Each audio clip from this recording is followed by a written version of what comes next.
Welcome to Yacht Crew Vlogs, where we tell the stories of those in the yachting industry. A behind-the-scenes look that discovers the individuals in the industry, their history, their passions, and what inspires them to do what they do. Hi, everyone, and welcome to another edition of Yacht Crew Vlogs right here on Yachting International Radio. My name is Ria. I am your host, and today I'm really pleased to welcome Lisa Roland. How are you? I'm excellent, Ria. How are you? Good. And I should actually say Captain Lisa Roland. I have that title in some parts. Well,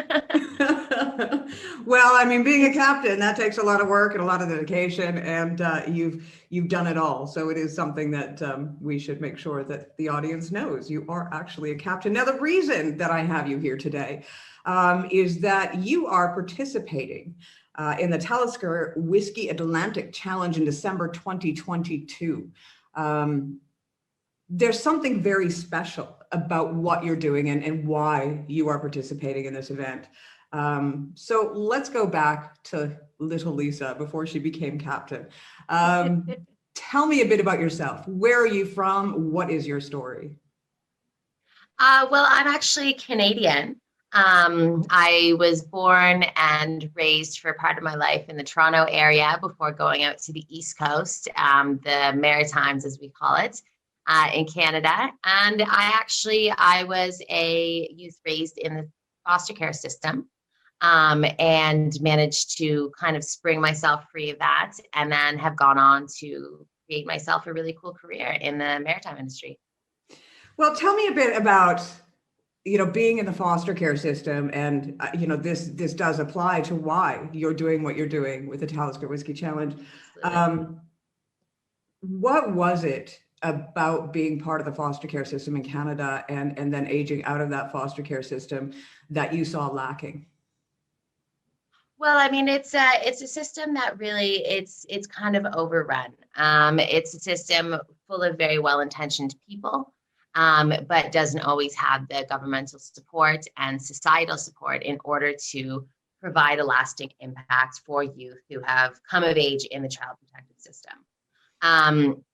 Things, you mean, kind of like emotional support tend to be lacking, but also job prospects. The rate of homelessness coming out of the child protective system is astronomical. The rate of kids who actually graduate high school is far, far, far below average. So what we're doing actually is to bring some opportunity in the maritime sector towards kids who have grown up in the same way that I have. Well, being a fellow Canadian, yachting isn't really a huge industry there. I think there's maybe a handful of yachts available for charter in the entire country. How were you ever exposed to the yachting industry? I actually fell into it in kind of an interesting way. There was actually a book that I read when I was about 14 years old, and it was about a woman who goes off and she becomes a pirate. She pretends to be a man, works aboard a pirate ship, and then from then on, when all the other kids wanted to be doctors and lawyers, I was going to be a pirate. So actually at a time when I was around 17, 18, I think just before my 18th birthday, I ended up going out towards the east coast of Canada, which has a really rich nautical history. It's one of the biggest ports on the eastern seaboard, and the whole city is just surrounded by this massive harbor, and it's very, very beautiful.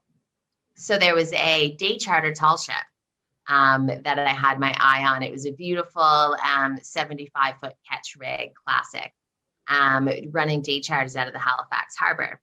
And now when I first went to apply, the captain was, I think, not so keen on having women on deck. And he told me that there was an available position for me as bartender, and I wasn't going to take that. And as it so happened, I don't know if it might have been the character of said captain, he very quickly got the sack. Soon after I had this conversation with him. And when I saw a new captain at the helm, I went and I approached him, and I had done some sailing growing up, and absolutely fell in love with the sea.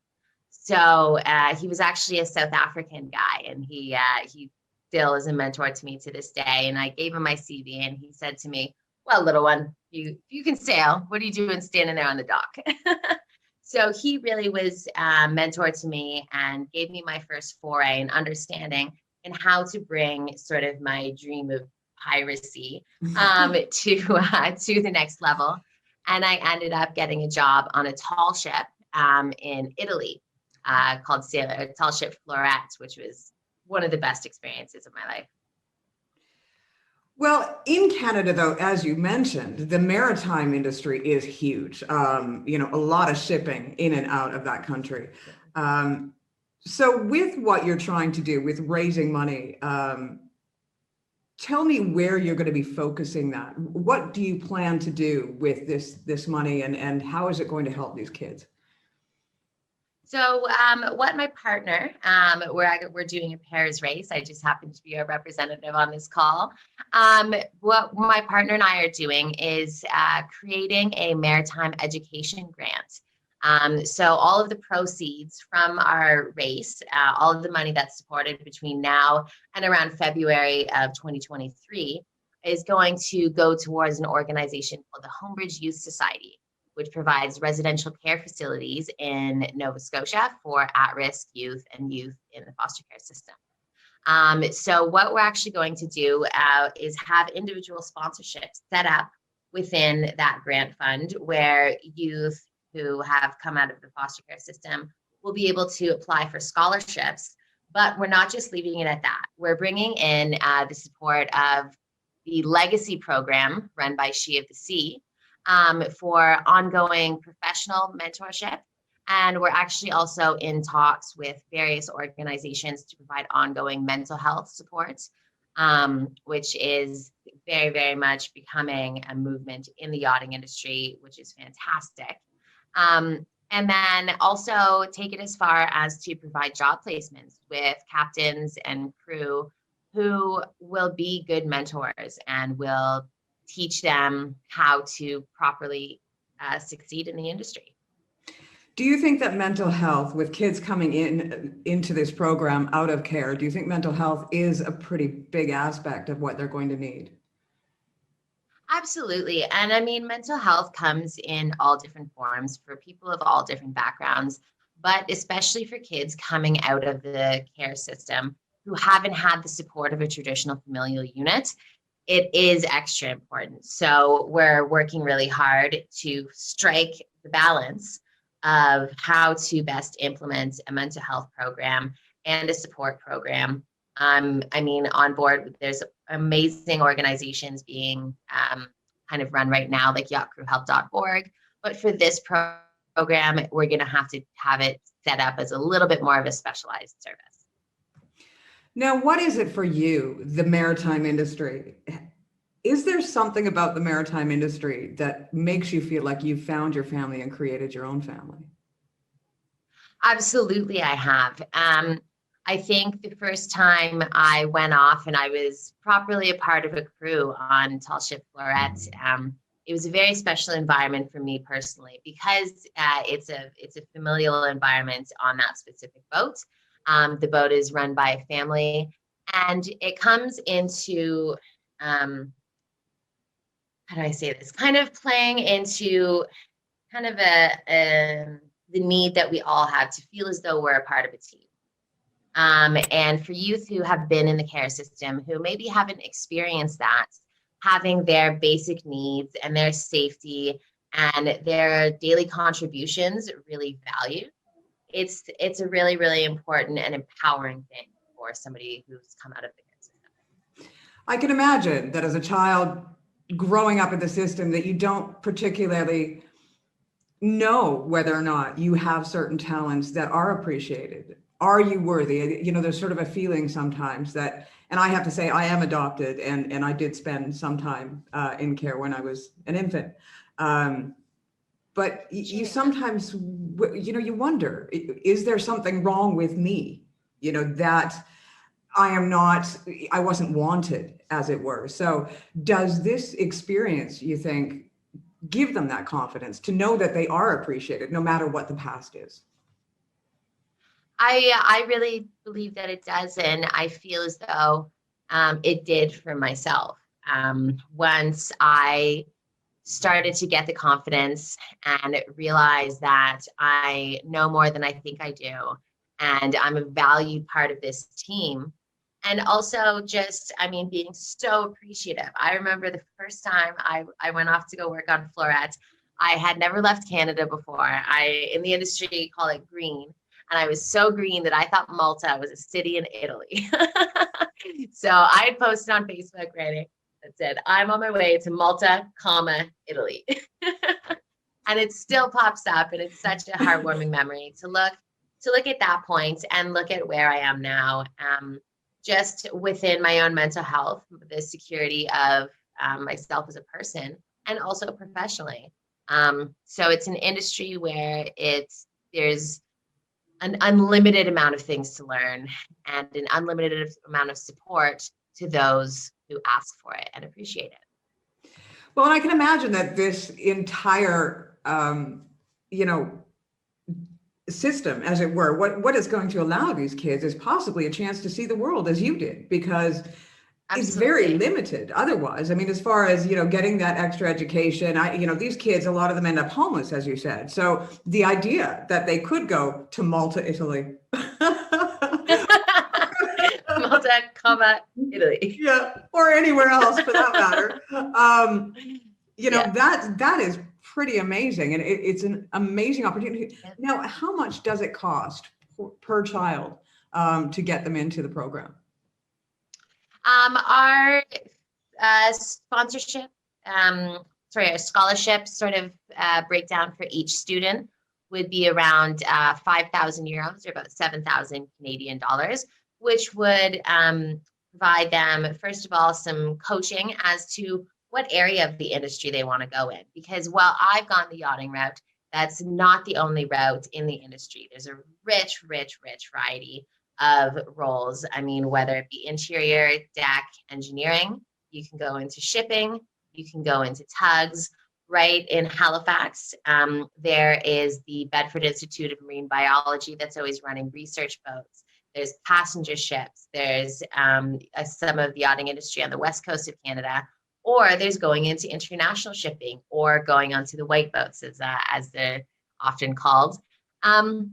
So we really want to make sure that the applicants who are coming through our program have the appropriate training and the appropriate guidance as to how they best feel they will fit into this industry. And then, so regardless, we would provide kind of courses tailored to what we've decided together would be their career goals. And then ongoing support. Actually, the Legacy program is going to offer our kids free placements within the program, which will give them access to some really top industry professionals. That's absolutely amazing. Well, and we're going to make sure to provide all of that information below this interview. Now, tell me how you're going to be doing this training, because you are, a full-time working captain. So how are you going to be doing your training in order to compete in this? This is a tough challenge. So, you've got to get prepared. It's not just something that you jump off board one day and say, okay, well, I'm going to take a couple months off and I'm going to, go and do this challenge. No, you've got to train in advance. Otherwise, you're out before you even start. How are you training while working? Well, that's the golden question. I'm trying to put more hours into a day. No, I have a little rowing machine on board, a little portable one. But also I'm very lucky to kind of live in a marine environment where distance swimming is something I've always loved. I've always loved doing endurance tasks and long distance swimming and all that sort of thing. So that's going to be a lot of my training program. But of course, also nutrition guidelines. We're going to be looking towards nutrition and physio plans coming up into the race, and also mental health preparedness, because a big part of this is the mental challenge. Your body can be physically ready, but if you can't mentally handle it, you're not going to be able to take on the conditions that we're going to face. Yeah, we've actually had the pleasure of talking to Didit Costa, who is doing the Vendée Globe right now. And Oh, wow. yeah, that's another, 3 months at sea, just yourself. There is definitely a mental aspect that goes into it. At least you have one other person to talk to, which is nice. Yeah. But there is definitely a mental health aspect to it. And if you collapse mentally, I mean, there's nothing you can do. You can't row, you can't carry on. I mean, that's it, isn't it? Yeah. And I think that's one thing that I'm really, really happy. My partner, Nini Champion, she is another woman in the yachting industry who works as a rigging technician and also has worked as a deckhand on race boats and cruising boats as well. I think being that we are two women who have a vast amount of blue water miles. So her and I know how to function at sea. And I think that's going to give us a really competitive edge over a lot of the teams who don't necessarily have the nautical experience that we have. And when it comes to seamanship, her and I are both well practiced, and I think that's really going to play in our favor.